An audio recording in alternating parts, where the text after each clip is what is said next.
নমস্কার, আরও একটা গুরুত্বপূর্ণ ইনফরমেশন নিয়ে চলে এলাম। খুব গুরুত্বপূর্ণ ভিডিও। যারা চ্যানেলে নতুন, চ্যানেলটাকে সাবস্ক্রাইব করে বেল আইকনটা টিপে রাখতে হবে লেটেস্ট গুরুত্বপূর্ণ আপডেট পাওয়ার জন্য। স্টেপ টু স্টেপ আপডেটটি আপনাদের সামনে তুলে ধরছি। কেন্দ্র সরকারের বিগ ঘোষণা। কেন্দ্র সরকারের ঘোষণা করে দিল অঙ্গনওয়াড়ি কর্মীদের জন্য ঘোষণা। এক্ষুনি আবেদন করতে হবে, এক্ষুনি আবেদন করতে হবে। কত টাকা পাবেন জেনে নিন এই প্রতিবেদনে।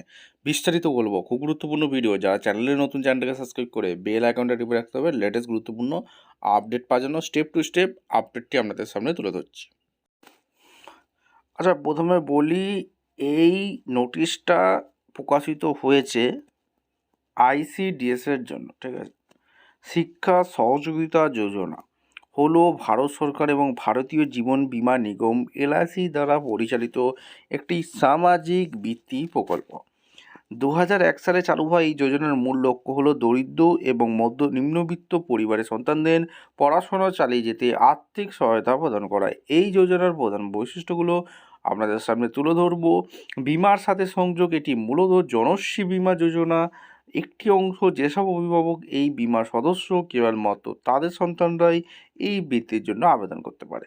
শিক্ষাগত যোগ্যতা, এই বৃত্তি সাধারণত 9 থেকে 12 শ্রেণীতে আইটিআই কোর্সও পাঠরত ছাত্রছাত্রীদের দেওয়া হয়। আর্থিক সহায়তা, যোগ্য শিক্ষার্থীদের প্রতি বছর মোট 1200 টাকা বৃত্তি হিসেবে দেওয়া হয়, যা সাধারণত প্রতি 3 মাস অন্তর 300 টাকা করে প্রদান করা হয়।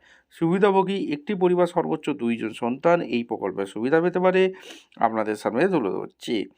এবং এর উদ্দেশ্য কি? আর্থিক অভাবের কারণে যাতে মেধাবী ছাত্রছাত্রীরা পড়াশোনা মাঝপথে বন্ধ না হয় তা নিশ্চিত করা এই যোজনার মূল উদ্দেশ্য। এই বৃত্তির টাকাটা কীভাবে পাওয়া যাবে? এই বৃত্তির টাকাটা সরাসরি শিক্ষার্থীর ব্যাঙ্ক অ্যাকাউন্টে জমা হবে। বর্তমান নিয়ম অনুযায়ী সরকারি স্কলারশিপের টাকা সাধারণত ডাইরেক্ট বেনিফিশিয়ারি ট্রান্সফার ডিবিটির মাধ্যমে পাঠানো হয়।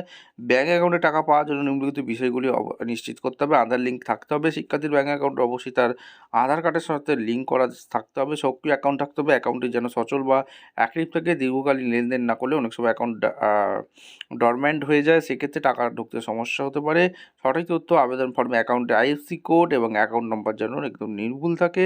যৌথ অ্যাকাউন্ট ছোটদের মাইনর ক্ষেত্রে অনেক সময় অভিভাবকের সাথে জয়েন্ট অ্যাকাউন্ট থাকলেও চলে, তবে নবম থেকে দ্বাদশ শ্রেণীর শিক্ষার্থীর নিজস্ব অ্যাকাউন্ট থাকাই শ্রেয়।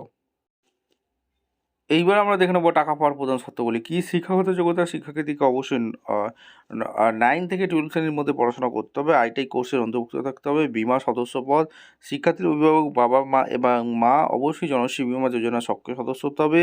ফলাফল, শিক্ষার্থীকে আগের বছরের পরীক্ষায় অবশ্যই পাস করতে হবে। একই শ্রেণীতে ফল করলে পরিবর্তে বছরের জন্য এই বৃত্তি পাওয়া যাবে না।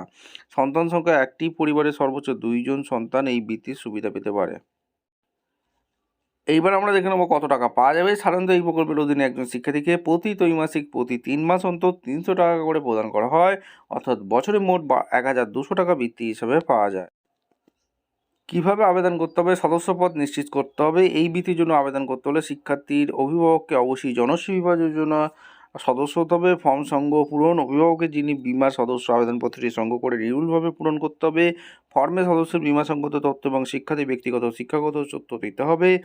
স্কুলের প্রত্যয়ন ফর্মের দ্বিতীয় অংশটি শিক্ষার্থী যে স্কুল বা শিক্ষা প্রতিষ্ঠানে পড়াশোনা করেছে সেই প্রতিষ্ঠান প্রধানকে দিয়ে পূরণ ও প্রত্যয়ন সিলসহ স্বাক্ষর করাতে হবে।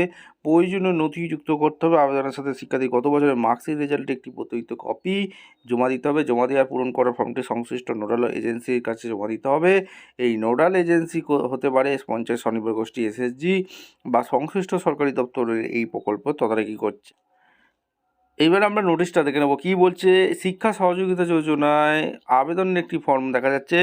ফর্মটিতে কী কী বর্ণনা দিয়েছে আজকে আপনাদের সামনে তুলে ধরবো। সদস্যের পূরণ করার অংশ, জনশ্রী বিমা যোজনার সদস্যর নাম, বিমার আওতাভুক্ত ব্যক্তির নাম, সদস্য পদ নম্বর, সেন্টার নাম্বার, সদস্য ইউনিক আইডি, প্রকল্পে যোগদানের তারিখ, আর পেশা, তিনি কি কর্মী ও ওয়ার্কার নাকি সহায়িকা, এরপর এটা লিখতে বলছে। ঠিকানা, যোগাযোগের সম্পূর্ণ ঠিকানা, শিক্ষার্থী তথ্য, ছাত্রছাত্রীর নাম, বাবার নাম, লিঙ্গ, জন্ম তারিখ এগুলো লিখতে বলছে। স্কুলের তথ্য, স্কুলের নাম ঠিকানা লিখতে বলছে। শিক্ষাগত যোগ্যতা লিখতে বলছে।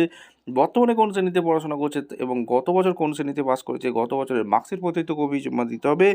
ঘোষণাপত্র সদস্যকে স্বাক্ষর করতে হবে যে তিনি জানেন এই সুবিধা পরিবারের সর্বোচ্চ 2 সন্তানের জন্য এবং নবম থেকে দশম শ্রেণী দ্বাদশ শ্রেণী পর্যন্ত আইটিআই সহ প্রযোজ্য। এছাড়াও শিক্ষার্থী গত বছর ফেল করেনি তা নিশ্চিত করতে হবে। 2 নম্বর বলেছে স্কুল প্রতিষ্ঠানে পূরণ করার অংশ, স্কুল কর্তৃপক্ষকে প্রত্যয়ন করতে হবে যে শিক্ষার্থীর দেওয়া তথ্যগুলো স্কুলের রেকর্ড অনুযায়ী সঠিক। এখানে স্কুল অনুমোদিত ব্যক্তির স্বাক্ষর এবং সিল থাকতে হবে। ঠিক আছে, এই হচ্ছে আপডেট। ভিডিওটা ইনফরমেটিভ মনে হলো আমাদের চ্যানেলে ফার্স্ট চ্যানেলকে সাবস্ক্রাইব করে বেল আইকনটা রিপ্রেস করে লেটেস্ট গুরুত্বপূর্ণ আপডেট পাওয়ার জন্য দেখা হচ্ছে কোনো বড় ভিডিও। ধন্যবাদ।